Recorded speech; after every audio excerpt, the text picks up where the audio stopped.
దారులు ఇప్పుడు అంటే అటు రోడ్డు నుంచి నర్సీపట్నం వరకు ఉన్న రోడ్డు సంగతి అందరికీ తెలిసిందే. సుమారుగా 5 సంవత్సరాలుగా చాలా నరక యాత్ర పడి తిరిగే ప్రయాణికులందరూ కూడా తిప్పుకొని రోజంటే ప్రతిపక్షంలో ఉండేటప్పుడు ప్రత్యేకంగా దీని మీద 2-3 సార్లు పాదయాత్ర కూడా చేశాం, ధర్నాలు చేశాం. ఈ రోడ్డును ఎలాగైనా వేయాలని చెప్పేసి ఆ రోజు పట్టుకుంటాం. కాకపోతే లాస్ట్ 5 సంవత్సరాల పరిపాలనలో కనీసం ఒక గుంట కూర్చడానికి కూడా ఒక తల్లి మధ్య తీసుకొచ్చిన పాపాన్ని కూడా పోలేదు. ఆ రోజు మేము ఎన్నికల క్యాన్వాసింగ్లో భాగంగానే ఆ రోజు మేము ప్రామిస్ చేయడం జరిగింది. గౌరవ చంద్రబాబు నాయుడు గారి నాయకత్వం తెలుసు కాబట్టి, పవన్ కళ్యాణ్ గారి కార్యదర్శిలో తెలుసు కాబట్టి ఆ రోజు మేము మాట ఇవ్వడం జరిగింది. 6 నెలల లోపే ఈ రోజు మేము అందరం కూడా ఆ రోడ్డు వేయించే పరిస్థితి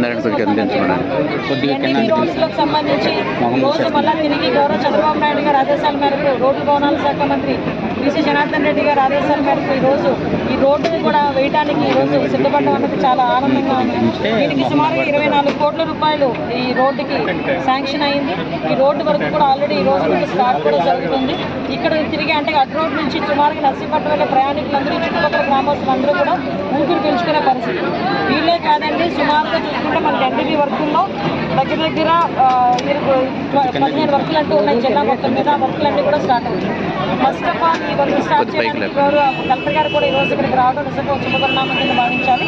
అదేవిధంగా ఈరోజు ఎక్కడైతే మీరందరికీ తెలుసు సంక్రాంతి కల్లా రోడ్లు ఏదైతే గుంతలు పడి ఉన్నాయో అంటే 5 సంవత్సరాల్లో కనీసం రోడ్లు పట్టించుకోకుండా రోడ్ల మధ్యలోనే స్విమ్మింగ్ పూల్స్ వృధా తయారవడం, ఆఖరికి చాలామంది రకరకాల ధర్నాలు కూడా రకరకాలుగా చేసిన పరిస్థితి కూడా మనందరికీ తెలుసు.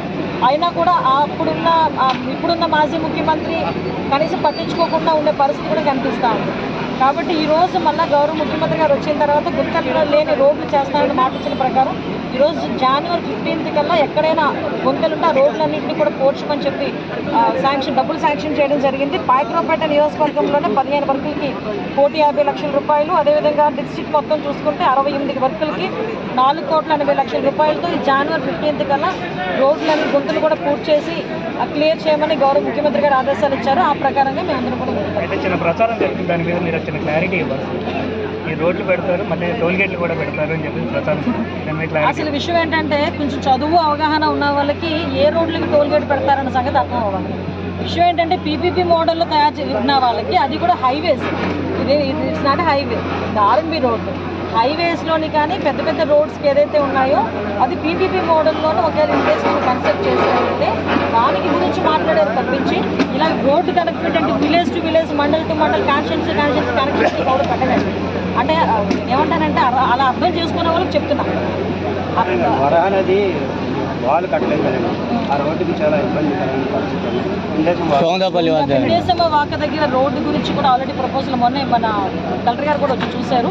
దానికి కూడా రోడ్డు ప్రపోజల్ మేము పెడుతున్నామండి. ఇప్పుడు ఈ 24 కోట్లు ఎంతవరకు రిస్టోర్ చేయగలిగితే అంతవరకు రిస్టోర్ చేస్తాం. ఇంకా ఎక్స్ట్రా అమౌంట్ ఏదైనా అవుతుంది అనుకుంటే కనుక ఇది దశాబ్ద కాలం కలగదండి. ఆ రోడ్డుకి ఇప్పుడే ఇందులోనే ఎక్స్టెన్షన్ పెడితే బాగుంటుంది. డెఫినెట్గా వేస్తామండి. ఎందుకంటే మీరు అబ్జర్వ్ చేశారు, ఇంతకు ముందు పాయకరావుపేట నియోజకవర్గంలో నేను ఎమ్మెల్యేగా ఉండేటప్పుడు ఏ వర్కులు జరిగినాయో అక్కడతో స్టాప్ అయిపోయింది. మళ్ళీ లాస్ట్ 5 సంవత్సరాలు ఏమీ జరగలేదు. మళ్ళీ ఈరోజు పాయకరావుపేట ప్రజలందరూ అత్యధిక మెజార్టీతో నన్ను ఎమ్మెల్యేకి గెలిపించారు, మినిస్టర్ని కూడా చేశారు. ఈరోజు ఇంకా బాధ్యత నాకు ఇంకా పెరిగింది. ఈరోజు నియోజకవర్గం మీద బాధ్యత ఇంకా పెరిగింది. ఆ బాధ్యత మేర మ్యాక్సిమం అన్ని పనులు పూర్తి